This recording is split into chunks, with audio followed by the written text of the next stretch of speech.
Ela começa a contar uma história a partir de uma ideia básica, deixando-a fluir, como a própria vida. Ela deixa lacunas como boa mineira para que o próprio leitor as preencha, com ironias e às vezes frases de duplo sentido. E com isso, ela já ganhou 3 prêmios Jabuti, que é o prêmio máximo da literatura brasileira. Eu converso agora com Estela Mares Rezende, no Iluminuras, que começa agora.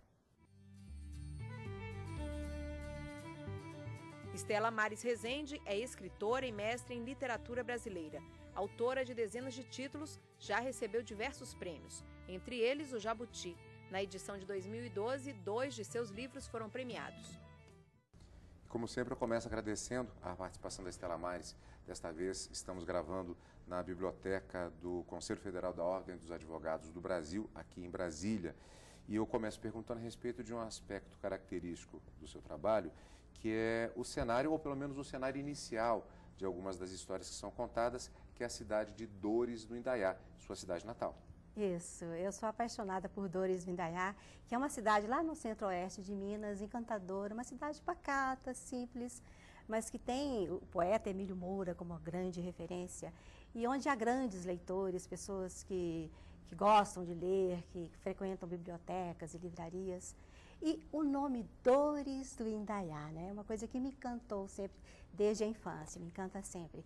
Dores vem de Nossa Senhora das Dores, Indaiá do Rio Indaiá. Então esse cenário aparece sempre, praticamente em todos os meus livros. Um detalhe que você falou a respeito justamente de gostar do nome da cidade, né?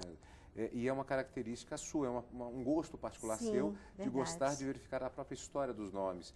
Isso é uma característica de pelo menos uma das suas personagens, que é exatamente a mocinha do Mercado Central. A mocinha do Mercado Central, a Maria Campos. De repente apareceu essa personagem que tem paixão pelos significados dos nomes. Ela tem uma vizinha que se chama Valentina Vitória Mendes Teixeira Couto. E essa vizinha sabe os significados dos nomes e ensina para ela. Então, a Maria, a partir dessa entretenga, né, ela passa a viajar por várias regiões do Brasil e em cada lugar ela adota um nome diferente e reage, se comporta de acordo com aquele significado daquele nome. Então, por exemplo, em São Paulo ela é Simone, aquela que escuta. No Rio ela é Nídia, pássaro recém-nascido do ninho. Então ela vai brincando com esses significados, que a princípio ela só quer brincar mesmo. Mas aos poucos ela começa a se descobrir, começa a descobrir a vocação que ela tem, ela investiga sobre a paternidade dela, quem é o pai dela. Então várias reviravoltas acontecem na história a partir dos significados dos nomes, que é uma coisa que me apaixona. Então a vizinha quis apressar o drama. O seu nome significa a escolhida, a senhora. Belos significados, muito lindos mesmo e mágicos. Eu ficaria muito feliz se me chamasse Maria, mesmo que fosse apenas Maria Campos, como você. E Maria foi arquitetando a ideia de se chamar de outros nomes, muitos nomes, no intento de ser muitas pessoas, outras pessoas, de viver muitas vidas, de ter todas as experiências que lhe fossem dadas neste velho mundo de água chamado Terra.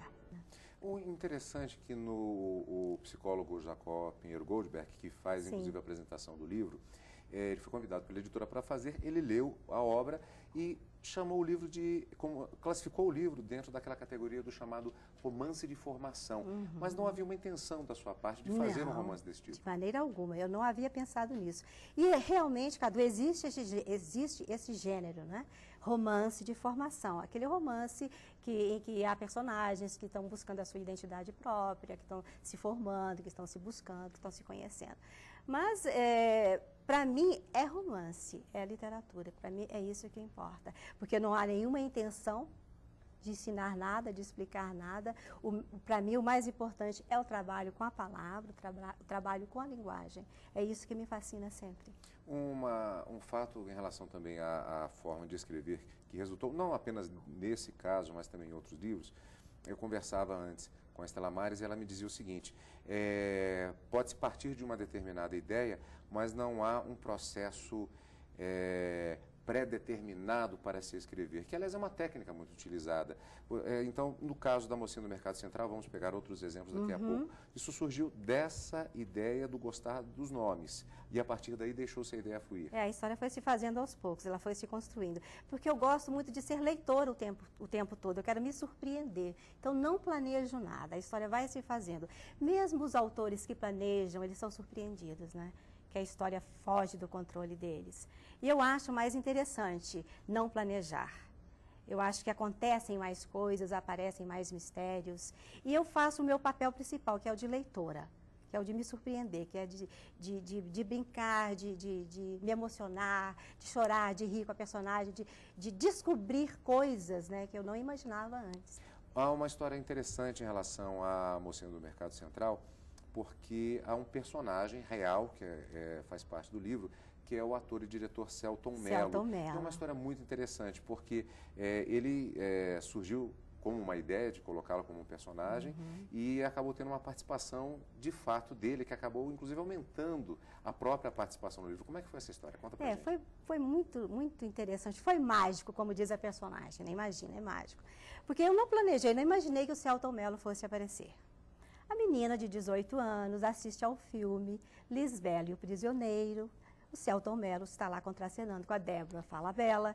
E ela, a Maria Campos, aos 18 anos, se apaixona por ele, se apaixona pelo ator, coisa que acontece muito na adolescência. Então ela fala, um dia eu vou conhecer pessoalmente o Selton Mello. Ela põe isso na cabeça. Um dia eu vou conhecer o Selton Mello. E como ela viaja por várias cidades do Brasil, isso poderia acontecer um dia, não é? Poderia nunca acontecer. Mas ela está lá, no Rio de Janeiro, ela entra em uma confeitaria na Rue de France, na Avenida Nossa Senhora de Copacabana, toda chique. E quando ela ouve um burburinho, né, um barulho, pessoas conversando, não é que estava entrando o Selton Mello? Aí ela se emociona, e como ela havia pensado, ela faz exatamente o que havia pensado. Ela olha para ele e fala, Selton Mello, eu me apaixonei por você. Dá as costas, morrendo de vergonha dele. Assim era a cena, né? E como meu filho, Fábio Rafael, trabalha com cinema, ele conseguiu o contato do Selton Mello, ele disse, mãe, vamos mandar os originais para ele saber que ele é personagem. Mandamos. Em poucos dias, o Selton Mello me mandou um e-mail encantado com a história, mas querendo que eu aumentasse a cena. Que a cena era curtinha demais, que ele gostaria de conversar com a personagem. Ela apenas disse que gostava dele. Não, me deu vontade de conversar com ela. Ainda mais que ela gosta dos significados dos nomes. Aí eu achei muito bom, muito divertido isso. Isso aí foi uma maravilha para mim, né? Isso, para o escritor é o máximo, né? Poder aumentar a cena. E eu admiro muito o Selton Mello, né? Como ator, como diretor, como pessoa. Como se diz lá em Minas, ele fez questão de fazer a apresentação do livro. A Mocinha do Mercado Central é apenas uma das suas obras premiadas com o famoso Prêmio Jabuti. Sim, e eu estou muito feliz porque eu havia sido indicada ao Prêmio Jabuti 3 vezes, na década de 80 e de 90 e não havia ganho, né? Era finalista. Mas este ano, em compensação, ganhei 3 Jabutis. Né? O segundo lugar com a Guardiã dos Segredos de Família, o primeiro lugar com a Mocinha do Mercado Central e os primeiros lugares de todas as categorias concorrem ao livro do ano de ficção. E a Mocinha do Mercado Central venceu. Então ele é o livro do ano de 2012. Você falou a respeito da Guardiã dos Segredos de Família. Ele acaba tendo um formato diferente. Você definiu ele como uma novela? Eu acho que é uma novela, não é romance nem conto. Ele tem uma tensão, né, que se aproxima do gênero novela. Isso é muito difícil de delimitar. Por que eu falo que é novela? Não sei, alguém poderá dizer que é romance. Mas eu acho que um romance tem mais personagens, tem mais conflitos, tem uma narrativa mais densa. Apesar de que há muita densidade também, há muita complexidade no livro A Guardiã dos Segredos de Família. Mas é um texto mais curto, então eu considero novela. Agora eu escrevo muito conto também. Agora, tem uma coincidência, que é o fato que a Mocinha do Mercado Central, A Guardiã dos Segredos de Família, e o último livro, que A Sobrinha do Poeta. É uma coincidência? Personagens coincidiu, não planejei, de repente agora estou escrevendo com protagonistas meninas, né, jovens, que estão em conflito, por exemplo, A Guardiã dos Segredos de Família é a história de uma menina de 13 anos, de nome Nenenzinha, que resolve deixar a casa dos pais e vai cuidar dos sobrinhos, que são maltratados pela madrasta. E a sobrinha do poeta já é uma professora, deve ter uns 25, 27 anos, não sei a idade dela ainda ao certo. E a mocinha do Mercado Central tem 18 anos.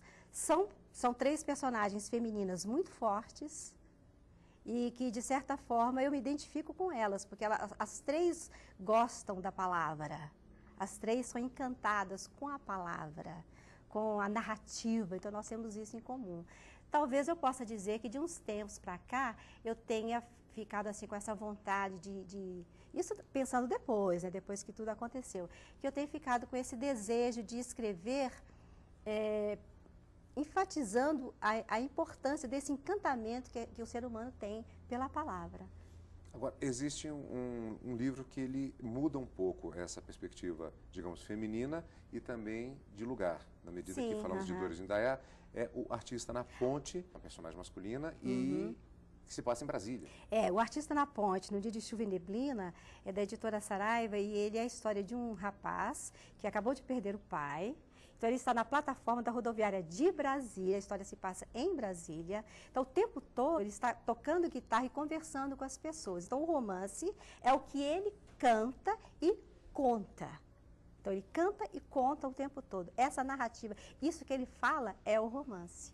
Também não planejei antes, mas eu sou apaixonada por música também. Você gosta de brincar com lacunas e ironias. Sim. Às vezes um personagem faz uma determinada afirmação num diálogo com outro personagem, por exemplo, que temos ali uma ironia, é uma brincadeira, ou parece que é um elogio, na verdade está embutido uma crítica, por exemplo. Você está querendo dizer outra coisa. Isso é meio mineiro também, não é? É bem mineiro, mas eu acho que é do ser humano em geral, não é?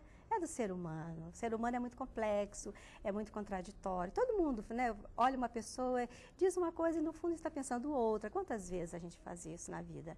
Então eu acho, isso aí tem que fluir. Então, para mim, a literatura, ela é esse tempo todo, né, essa complexidade, ela é a vida, né? Eu falo que escrever é como viver.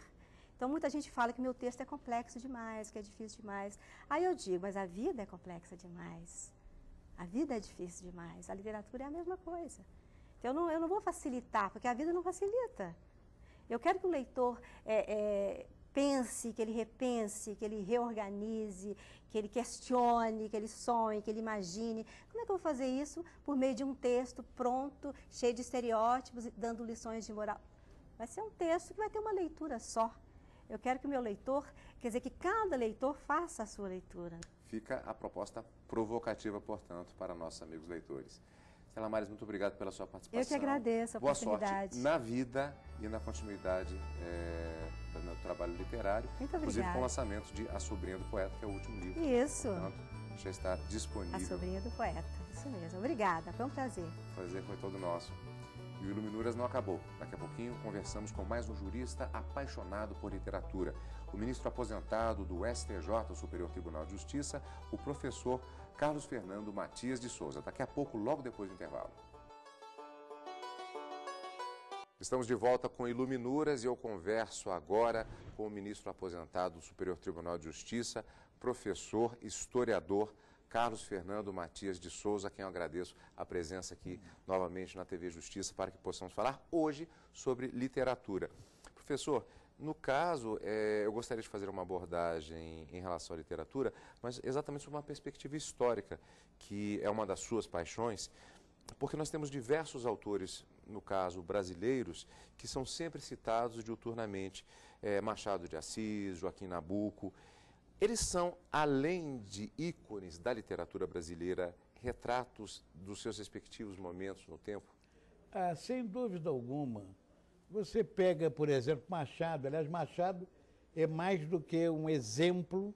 Primeiro eu gostaria, não é bem respondendo já a sua pergunta, o Machado é o anticlichê. Nasceu no morro, né? É doente, e mais, não concluiu o curso primário. E vem essa coisa extraordinária. Quando você lê Dom Casmurro, por exemplo, ele deixa que cada um leitor participe com ele, seja coautor com ele, porque ele deixa aquela situação e cada um vai participando. É um pouco um precursor da arte pop, aquela arte em que cada um vai participar. Mas, sobretudo, ele é um grande crítico. Nos momentos, ele é um homem que via com olhos críticos a sua realidade. Nabuco, que coisa notável, que vanguarda, um homem da aristocracia rural, não é? Esse homem defendendo a liberdade dos negros, mas não era uma coisa piegas, não, com absoluta precisão.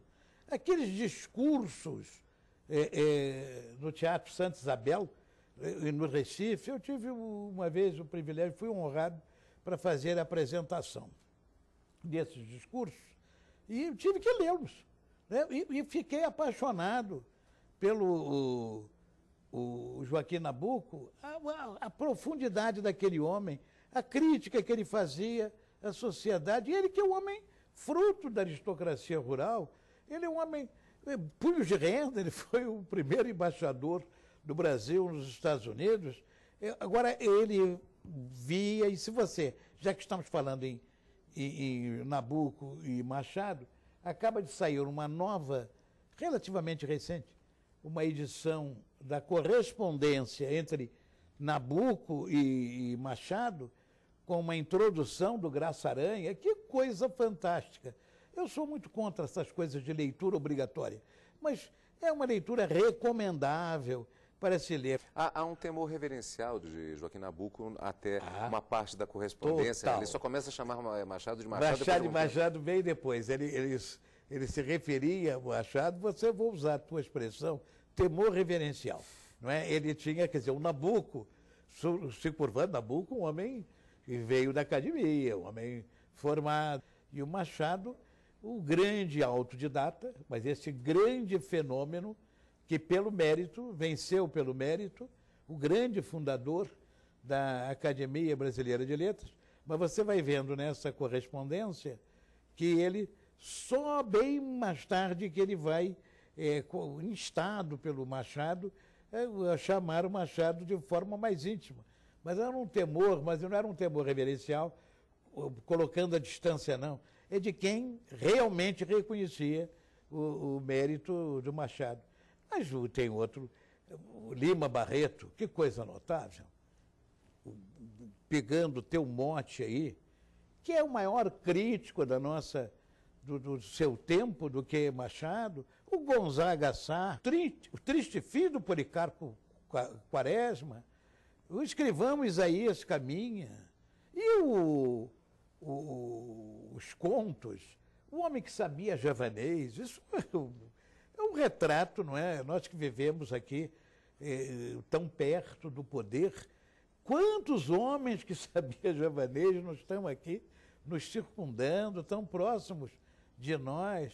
E ele vai fazer aquela crítica notável, que é a crítica até, a palavra é um pouco forte, mas a crítica até à impostura, não é? E esse homem, já o Lima Barreto, ao contrário de Machado, ele estudou, ele chegou a fazer até o 3º ano de engenharia, salvo engano, foi protegido por uma família. Mas quando você pega a obra, por exemplo, o triste fim do Policarpo Quaresma, aquilo é uma crítica, não é? Aos patrioteiros. O major era major da Guarda Nacional, é um romance muito conhecido, em que ele tem uma passagem em que ele vai fazer uma visita, eu acho que em Nova Iguaçu, a um sítio, tinha um sítio ali na Baixada Fluminense, e a afilhada dele namorava um médico. E o médico pergunta: Major Policarpo, o senhor usa adubo? Tinha uma pequena horta, ele disse: adubo? O jovem não sabe que o Brasil tem as terras mais férteis do mundo, e para que adubo? E aí o rapaz disse: não, mas tem as terras negras da Rússia e mais não sei o quê. Isso foi um livro que eu li há tanto tempo, mas uma leitura de grande sabor. E ele dizia, esses jovens, como se colocar adubo comprometesse o patriotismo. Aquela coisa do tango humano, do sujeito aprender como é que os índios se cumprimentavam, os tupinambás, para ser fiel às nossas raízes. Quer dizer, por trás desta crítica, não é, estava mostrando também, até mesmo, a defasagem da nossa elite, das nossas elites com a realidade brasileira. Você vê que a literatura, ela está, o escritor está sempre imerso, ele tem que estar imerso na realidade que o cerca, não é? Cada personagem daquele, não é? Vamos pegar as mulheres, a Raquel, o romance, o 15 da Raquel, não é? O Memorial de Maria Moura, não é? Isso tudo é a nossa realidade, quer dizer, é uma ficção, mas uma ficção que não é sem lastro, não é uma coisa cerebrina, uma coisa tirada da cabeça arbitrariamente do autor, do criador, sem prejuízo da criação intelectual, porque toda obra cultural, toda obra protegida tem que ser uma criação intelectual. Esses retratos destes autores geniais que o Brasil tem, eles são apenas de uma época ou, na verdade, eles são universais e são muito reais ainda nesse Brasil do século XXI? São universais. O Tolstói dizia, temos que falar, Dostoiévski, não podemos esquecer esses russos, né? Mas o Tolstói dizia que você pode ser universal descrevendo a sua aldeia.